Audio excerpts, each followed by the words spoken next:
আসসালামু আলাইকুম Bangladesh cricket fans. কী অবস্থা সবার? আশা করি সবাই ভালো আছেন। তো 2 দিনের একটা ব্রেক নিয়ে আবার কনভেনশনাল ভিডিওতে আসলাম। Sorry for the delay, but সামনেই আমাদের Bangladesh versus Australia test series 13 তারিখ থেকে শুরু হতে যাচ্ছে। Historical series after 23 years. এই বিষয়ের কন্টেন্টস তো অবশ্যই দিতে হয়। তো প্রথমত প্রস্তুতি ম্যাচের কথা না বললেই না।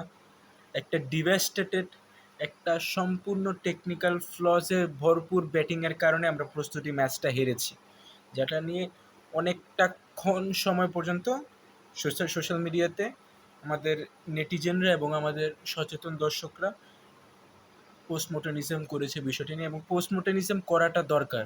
বিকজ যে ধরনের টেকনিক্যালিটি দিয়ে তারা অস্ট্রেলিয়ান ওই কন্ডিশনসে বলারদের ডিল করতে গিয়েছে, it is too much childish.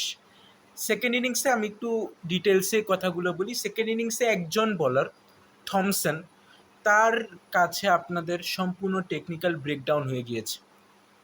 আপনারা যে অফস্টাম্প চ্যানেলে দুর্বল, সেটা একেবারে হাতে কলমে দেখিয়ে দিয়েছে থমসন।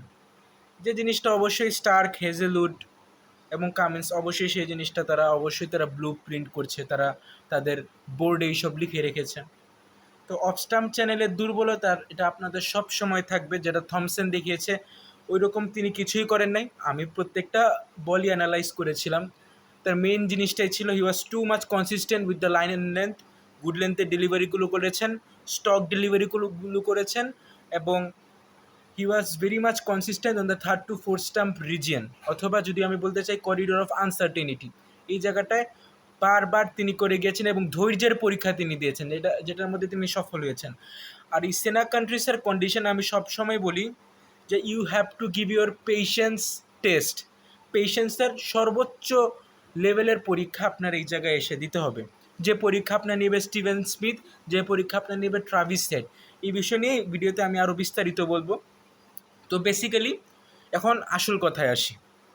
প্রস্তুতি ম্যাচ শেষ। প্রস্তুতি আমাদের কতটুক হয়েছে এটা আমি বলতে পারবো না। টেকনিক্যাল ফ্লজ নিয়ে আমাদের প্রথম ম্যাচে নামতে হবে। তো আমাদের প্রথম অস্ত্রটাই হবে, বা আমাদের প্রথম ডিগনিটিটাই হবে যে অস্ট্রেলিয়ান ব্যাটসম্যানদের কীভাবে আটকানো যায়, তাদের দুর্বলতাগুলো অকেশনালি বের করা এবং সেই অনুযায়ী এক্সিকিউশন করা। বাট দিন শেষে পার্থক্যটা আমাদের ব্যাটসম্যানদের গড়তে হবে।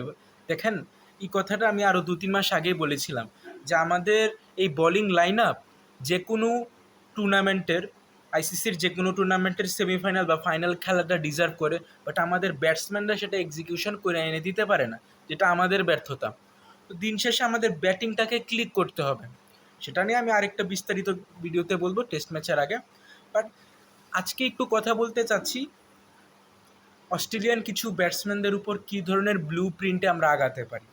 তো ফার্স্ট অফ অল ট্রাভিস হেডের কথায় আসি, যাকে আনঅফিসিয়াল ফাদার অফ ইন্ডিয়াও বলা হয়। আমাদের নেটিজেনরা সোশ্যাল মিডিয়াতে এই বিষয় নিয়ে কথা বলেন। ইয়েস, ট্রাভিস হেড টেস্ট ক্রিকেটের ক্ষেত্রে Travis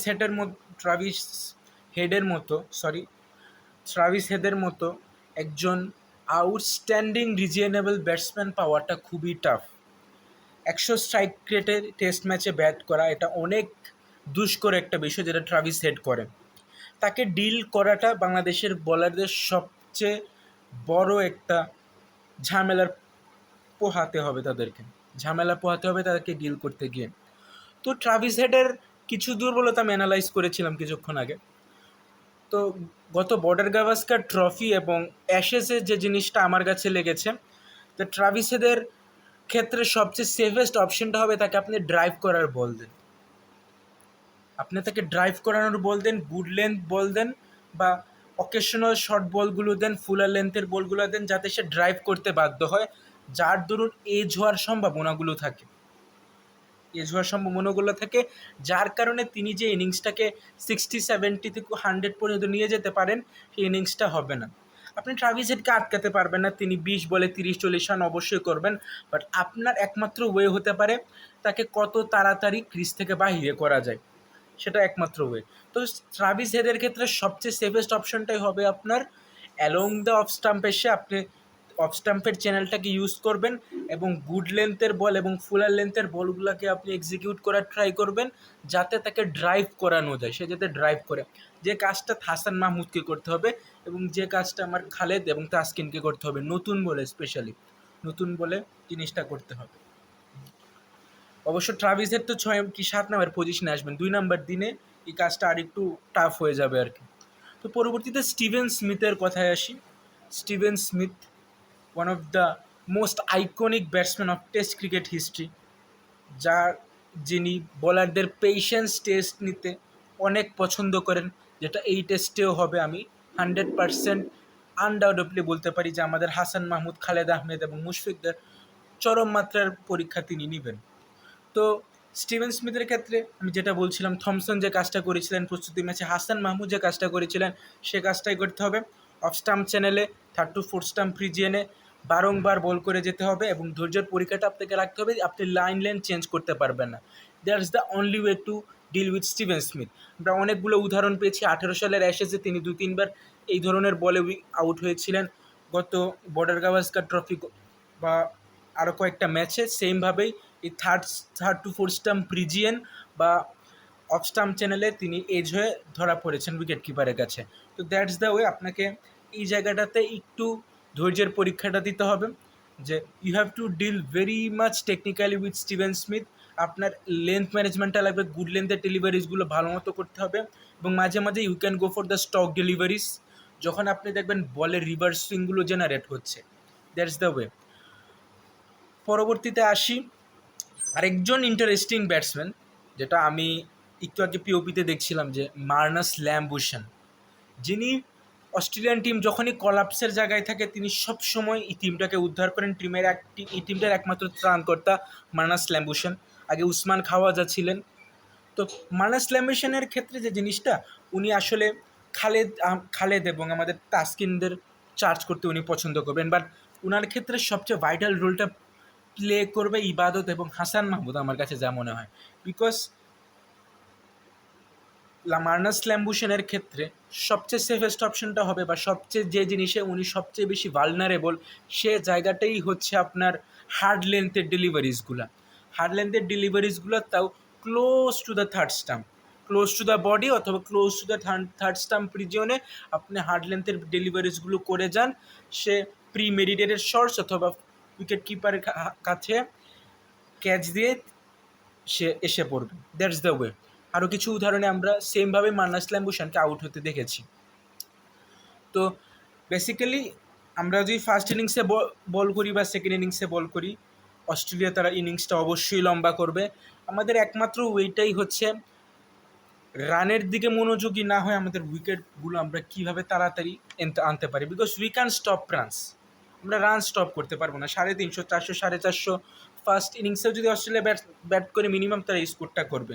the only way is কত তাড়াতে আমরা উইকেটগুলো অ্যাবজর্ব করে প্রেশারটা ক্রিয়েট করতে পারবো অস্ট্রেলিয়ান শিবিরে, এবং এটাই হচ্ছে একমাত্র উপায়। হাসান মাহমুদকে সেই কাজটা করতে হবে। এবং এই প্রস্তুতি ম্যাচে সেকেন্ড ইনিংসে আমরা যখন বল করতে এসেছিলাম, আমি এই জিনিসটা বলেছিলাম, যখন 141 ফর 5 হয়ে গিয়েছে, একদিকে যখন হাসান মাহমুদ একটা প্রেশার ক্রিয়েট করছেন, অপরদিকে আমাদের অন্য বোলার্সরা সেই প্রেশারটাকে অ্যাবজর্ব করে ফেলছেন, অনেক লুজ বলসগুলো দিচ্ছেন যাতে ব্যাটসম্যান সেট হওয়ার সুযোগটা পায়। ওই যে উইলিয়ামের কথা বলেছিলাম বা গর্ডনের কথা বলেছিলাম, তারা যেভাবে সেট হয়ে ব্যাটটা করেছে, সেট হওয়ার কোনো প্রশ্নই ছিল না ওই টাইমে। আপনি একেবারে প্লেটে তাদেরকে সুযোগগুলো দিয়েছেন যাতে তারা সেট হওয়ার চান্সটা পায়। তো এই কাজগুলো করা যাবে না।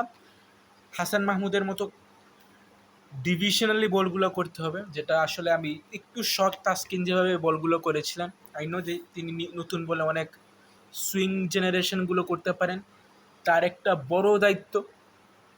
পরবর্তীতে যদি কথা বলি Khaled Ahmed, he has to play a very vital role. কথাগুলো আমি আগেও বলেছি। Mushfiq Hasan, same goes for him.